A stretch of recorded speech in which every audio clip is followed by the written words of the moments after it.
Talk and tell me what it feels like having this first one here in Charleston. Wow, the Capital Bookfest started 6 years ago in D.C.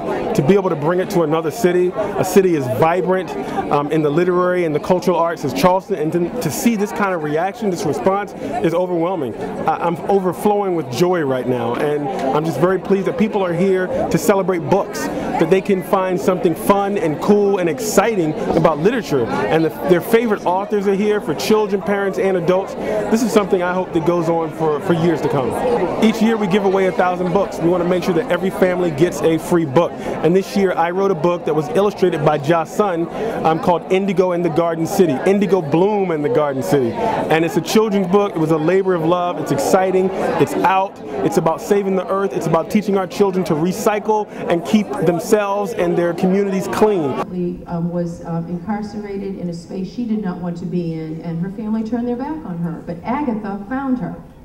And Agatha said, a mother is a mother is a mother, and a mother deserves to know how her children are doing, even if she can't. She believed that a mother loves her children no matter what. So that was my first instructional. And so I have over 500 letters in my ephemera from all the women who raised me. I saved every other pack rat. I'm a hoarder.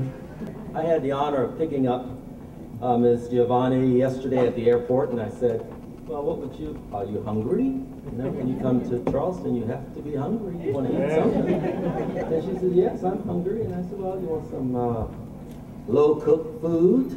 She said, yeah, local food is good. So we went to Alouette's. What an experience that was. It was pretty amazing. At first, I didn't really recognize her, but once my mom was like, oh my God, that's Nikki Giovanni. And I was like, oh, that is Nikki Giovanni. But it was amazing, and she's like really down to earth and chill, and she was really nice. Well, and I said to Dominique, you know, just one of those things, you know, because I'm always thinking, you know, Dom, we call her Dom. Dom, you know, when are you going to do hip-hop speaks to children? If you're doing poetry, why not hip-hop? And Dominique did that thing that my mother used to do. She said, we'll see. Now, I know we'll see is always no. And so I kind of kept at it because, you know, it began to percolate in my head that we needed to actually do something. But I got her, I caught her actually I went to Chicago for Chicago Book Fair, which was one of my favorite things. So this is my book, Powder Necklace, and it's loosely inspired by my experience.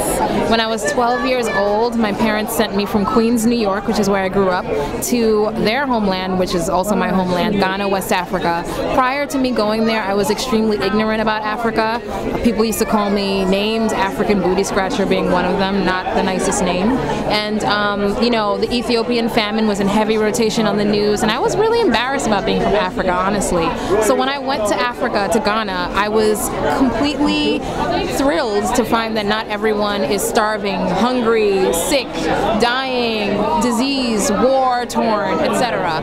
And so the book is called Powder Necklace because it's a fictionalized account of my time going to boarding school in Ghana. The school that I went to was on a mountain, so the water pressure was really low, so we had no water. It couldn't come up all the way to the mountain.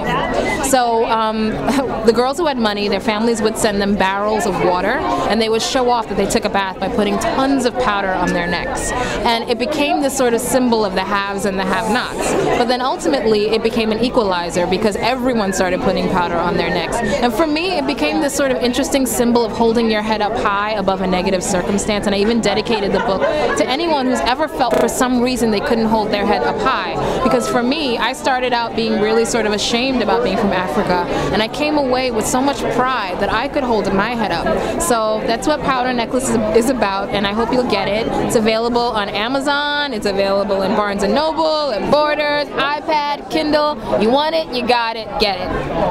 I think the turnout here in Charleston has been phenomenal. The amount of people who've shown up, you know, is bigger than we could have expected, and certainly Charleston has been our biggest city yet, and we hope that we'll be able to duplicate some of our efforts here in other cities. So just really excited with the warm reception we've received. And one of the writers that I spent time with was a literary